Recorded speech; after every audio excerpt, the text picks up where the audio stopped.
Help support the show by joining the Patreon or becoming a YouTube member. Also, hit that like button and subscribe if you want more Browns-focused content.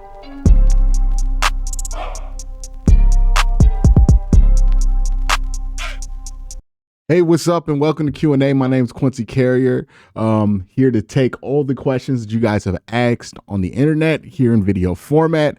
Ton of questions to get into, so let's just jump into it. First question comes from Ralph Miller. Ralph asks, do you think Abdul Carter would affect him, or the injury would affect him like it did Courtney Brown? I believe his injury started with his foot as well. Probably not. I don't think it's very likely that a foot injury affects Abdul in the same way that Courtney does. One, it doesn't seem like Abdul's injury is as serious as Courtney Brown's was. It seems like it's just something that he could choose to take care of and clean up and get out the way, or he could play with if need be. And I think he wants to demonstrate that it's not that big of a deal, that he could play with it to the teams that are willing to select him. So no, I don't think this injury is that big of a deal, to be honest with you. I think we just hear Penn State guy with the foot thing, and a lot of us jump back to the most recent time that happened was with Courtney Brown. But I mean, these same kind of concerns were there with Myles Garrett. Didn't end up being a problem. And also, you know, since Courtney Brown had his situation, it's been 20 years of advancement in medicine that greatly benefits Abdul Carter, even if it were similar, which I, again, don't believe it is similar to what Courtney Brown had. So does not really change how I feel about him. Curtis Lloyd with the next comment says, can you see this happening? Cleveland drafting Sanders at 2 and having a move up the season, up and down season, firing him and hiring his father in the next season. Also love the show. Keep grinding, my guy. Appreciate that. I would hope not, right? Like, that feels super dysfunctional, super old school Browns. And if we could avoid that, I would prefer that. So yeah, you know, I'm not opposed to ending up, I don't know, with the number 2 overall pick, but ending up with Shedeur Sanders at some point. You know, I'm not too opposed to that idea. But having his dad here and doing the whole Sanders show, it's not immediately appealing to me. You know, that doesn't fly up my alley. I'm not saying it'd be a disaster. I'm just saying doesn't really appeal to me. Go Bucks and go Browns says, cute. This Myles situation has me thinking about when Detroit had Barry and Calvin Johnson, and both quit once they know the Lions weren't going to trade him. Is there a possibility that Myles will retire if his requests weren't granted this season? If yes, how would that affect the cap situation this year and going forward? I do not know how that would affect the cap situation. If Myles Garrett retired, I'm pretty sure that technically voids the rest of his contract, so you wouldn't have to deal with his contract, or it would furlough it for a period of time. I'm gonna have to bring Jack Duffin on to talk about that, because I don't really know the specifics of that. I can't give you a good answer. But do I think that it's possible that Myles retires? I think it's 100% possible that Myles Garrett threatens to retire. I think there's not a high chance of him actually following through on that threat. Because right now, the only leverage Myles Garrett has is threatening to sit out a whole season or threatening to retire. I don't think he's willing to do that. But maybe he is, right? Maybe he's willing to retire, more willing to retire than we think. But I don't think he's willing to do that. But yeah, I think that's going to be the next thing he floats out there. And if you listen to what Aditi and everybody else are putting out there, that's what he's floating out, that he might retire. We'll see. I would call that bluff. Evan says, hypothetical scenario, Brown signed Justin Fields and Sam Darnold, Aaron Rodgers, draft Abdul at 2, Travion Henderson at 33, and Will Howard later in the round.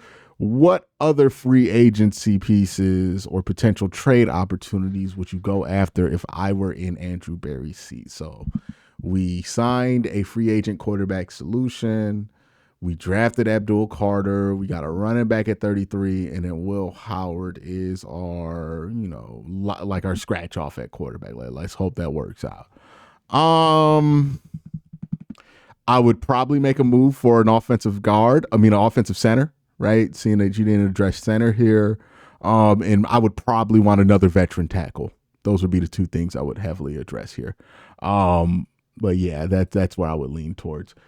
Big Griff says here, hey Q, how much do you think a quarterback's mentality and overall mental fortitude should be taken into account when judging a prospect? I feel like Cam Ward is more poised in big moments and is a natural leader and competitor than Shedeur Sanders.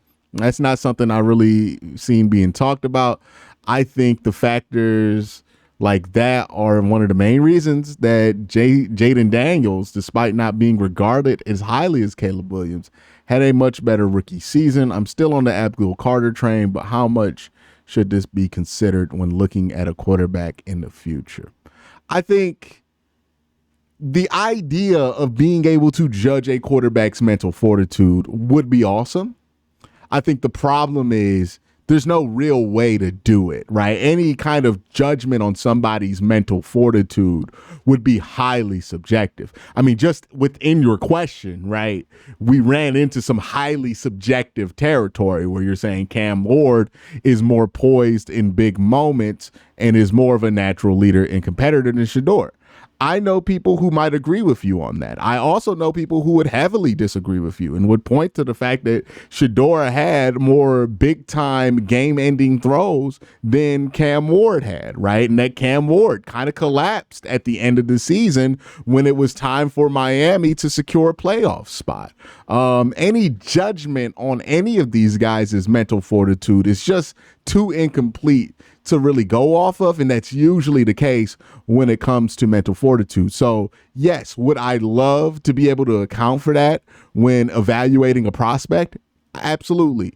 But in all honesty, it's not something you can use to judge a prospect because it's not something that we can measure objectively. It's just something that we kind of feel as a vibe, and everybody's going to feel that vibe differently. So no, I don't think that that's something you should make a huge part of your process about, because it's ultimately just going off vibes instead of a process here. And one of the I think the main reasons that Jaden Daniels was more successful than Caleb Williams, I mean, one, Jaden Daniels, I think he's like 2-3 years older than Caleb Williams, so he is older than him, so it's expected that he hit the ground a little bit faster than Caleb Williams. I think also Jaden Daniels had more around him, better support in Washington than Caleb Williams had in Chicago. I think a lot of that has more to do with it than an evaluation of his mental fortitude, because again, there's nothing wrong with wanting to know if somebody has the mental fortitude to be a starting quarterback in the NFL. Mental toughness is very important. It's just one of those things that it's impossible to judge because you can't get in somebody's brain and know what's going on at any given moment. So yeah, if these things weren't so subjective, I would agree with you, but they're so entirely subjective that even within your question, you're bringing up premises that can be easily argued against, that it's not a solid foundation for an evaluation of a prospect, if you feel me. But thank you for the question, Big Griff. All right, the next one, Nathaniel says, if the Browns trade down in the draft, what compensation could they expect to get if they traded back to 10? What about 20? Here's my hot take. I don't think there's going to be a market there, right? We keep talking about trading down in the draft as if everybody is obligated to trade up with you. But what's more important than a team's willingness to trade down is a team's willingness to trade up. You could trade down all you want, but if you don't have a trade up partner, it does not matter. And not every team is looking to trade up in the draft. So that's the real question. I don't know what the compensation could be if they traded back to 10. I don't know if there's even going to be interest if they traded back to 10 or 20, because trading up to 2 is expensive, right? Like, it falls into that area. Number 2 overall pick is too expensive for the Browns to just give up without getting adequate value. And the number 2 overall pick for teams wanting to trade up might just end up being too expensive for them to trade for, or unnecessary for them to trade for to be able to answer their needs. Like, it's just not a solid pick to trade right now because I don't think the market around 2 is going to be very strong. I think the market around other picks is going to be much stronger, much more affordable for a team that wants to jump up from 20 or a team that wants to jump up from 10 than it is around the number 2 overall pick, which might just be too expensive for teams to really consider given how badly they want a player. So yeah, I just don't think this is a good year to trade that pick. We'll see. I hope I'm wrong, but I just don't think it's a good year to get value there. Ken Adams says, hey, do you think, thank you for the great content. Are you really doing a live stream for the draft this year? Really enjoyed last year's show. Absolutely. And it's the first time I've done the draft live stream where the Cleveland Browns will have a first round pick. So make sure you stay tuned. We do 3 days of the draft. We have a lot of fun. I'm going to play some video games. I'm going to get on the elliptical. It's going to be a vibe. It's basically going to be a block party. It's a digital block party. We're going to be kicking it for a few days. I'm going to have some guests on. We're going to chill and enjoy the draft that weekend all together. So lock into that, man. That should be fun. Make sure you subscribe so you don't miss it. Make sure you subscribe. All right. Luke says, hey, Q, longtime supporter of you and appreciate your content. Tune in every Q&A to make sure every time you post. Appreciate that. My question is, if JOK can't play this year, could you see the Browns drafting a linebacker in the draft like JIHAAD Campbell out of Alabama? And do you like him as a prospect? Here's how much I like JIHAAD Campbell as a prospect. I'm going to say this on wax. I would draft him even if I knew JOK was coming back for sure. Not to replace JOK, but just to put alongside him. JIHAAD Campbell's a really fun prospect, really fun linebacker. I have to get in the film room with him or get into the film room with somebody who's broken him down.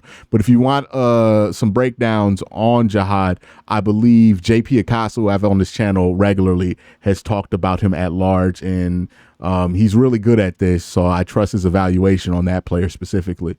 Frank says, hey, Q, when are you guys going to be doing another AFC North Talk show? This weekend, well, not this weekend, next week we should be doing it as free agency rolls back in. We got a ton to talk about with AFC North Talk. So if you're not subscribed to AFC North Talk, make sure you subscribe to AFC North Talk. Luke back at it again with another question. AB since 2022 is traded for a wide receiver, Amari Cooper, Elijah Moore, Jerry Jeudy. Do you think AB has another big name at the wide receiver position, or could you see him signing a veteran free agent wide receiver? I think we're living more in veteran free agent wide receiver territory. That being said, I think the Browns are going to be really aggressive in the trade market to find solutions for positions and try to avoid having to dip into free agency to find solutions. So I think they're going to be aggressive. They have a couple of things they can move around, right? I think Greg Newsome is going to be a piece that they try to use to try to wiggle something loose from a team. We'll see what happens. But yeah, I expect Andrew to be aggressive in the trade market. I don't know if it's going to be fruitful though. But that's it for Q&A. Y'all have a great day. Have an even better night. Peace.